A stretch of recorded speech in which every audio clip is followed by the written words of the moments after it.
Ever since the initial announcement of the Switch, I have been anxiously counting down the days on my Game Boy calendar, checking up facts on Wikipedia, and listening to that damn Will Smith song on loop for the past 12 hours.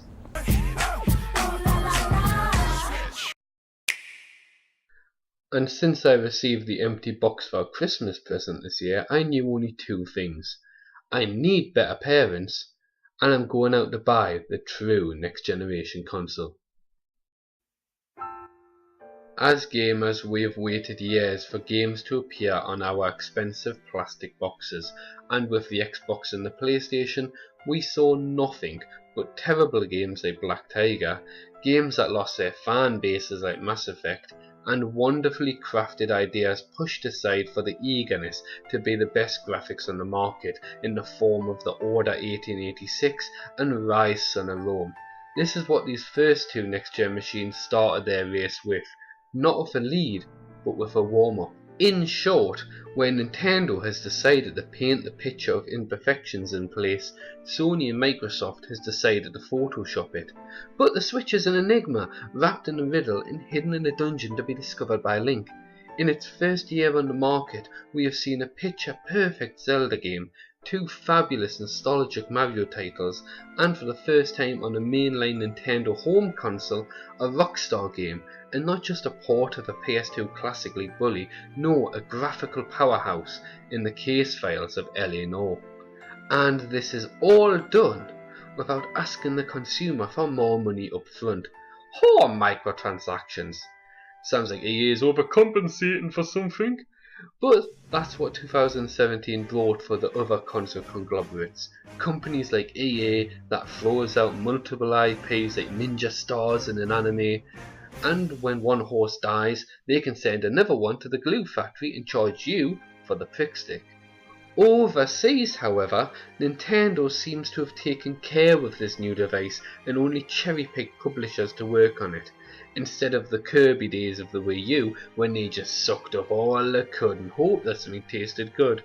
In the first year in the market, the Switch has done something unprecedented in this generation of consoles, and that is delivered exceptional experiences.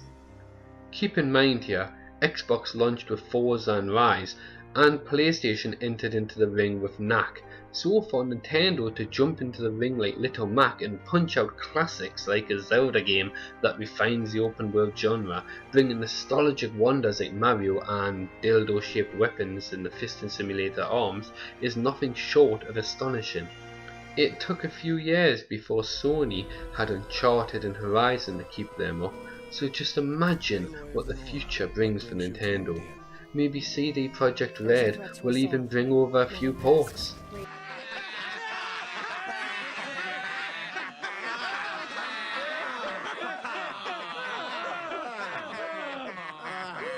Or maybe we will get a new Red Steel in the future, hopefully. I mean, Ubisoft hasn't ruled it out, along with other goodies from some top tier publishers, because right now my biggest fear is that this platform could be used as a metaphorical dumping ground, and have parties make up excuses as to why they can't port their project over. Like, really, Respawn?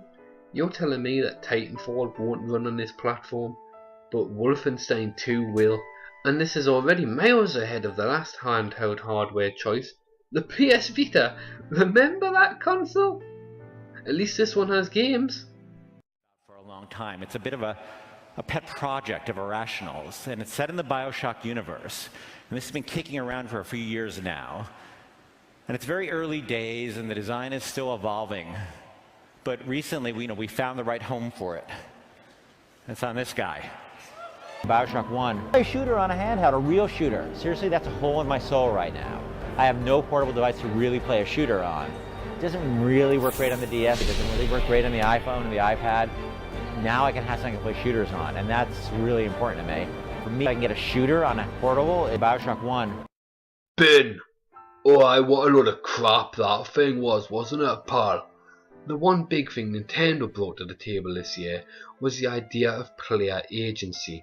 Mario wasn't just picking up some coins like a beggar on the street, he was instead fixing problems and changing the worlds he inhabited in the process. The idea of interaction, immersion, systematic gameplay and consequences were all words used by many to describe Nintendo's titles throughout the year, and none deserve those praises more than the critically acclaimed Game of the Year, 1-2-Switch.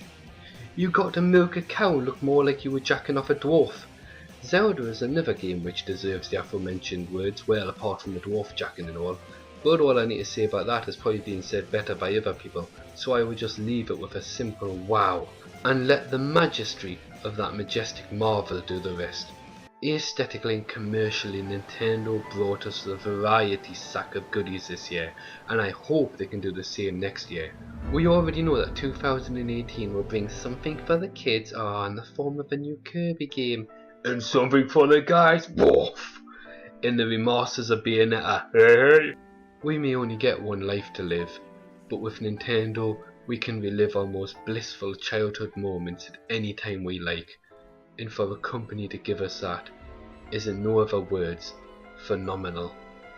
And after completing Mario Odyssey, I have once again fallen in love with the completionist nature of games. After spending last year collecting all the helmets in Titanfall 2, I was left with the feeling of dissatisfaction, pointlessness and worthlessness, which pretty much sums up EA's recent financial calling. But Mario did something different, that only those grown up when the word game meant something other than cash grab will understand. They allowed each nook and cranny you explore to grant you something, and even as a curtain fell on Mario's latest tale, he comes out swinging for an encore, and what an encore it is. If this was the future of all games in this industry, I'll be happy to call myself a gamer.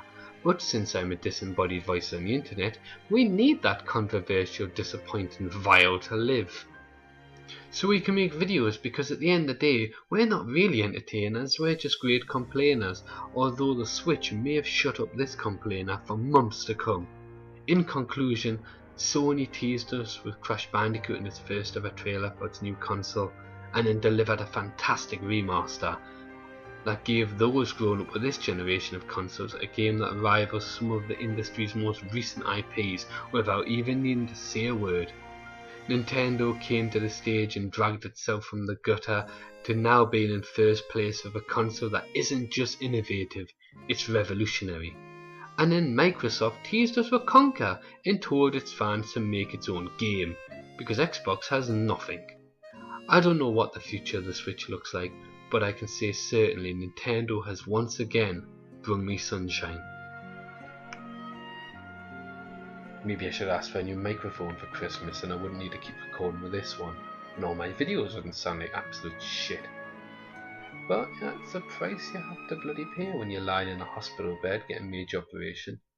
So it's not that bright light. No, just a dodgy light bulb. Oh wait, am I still recording on my phone? Alright. Screw it. Bye!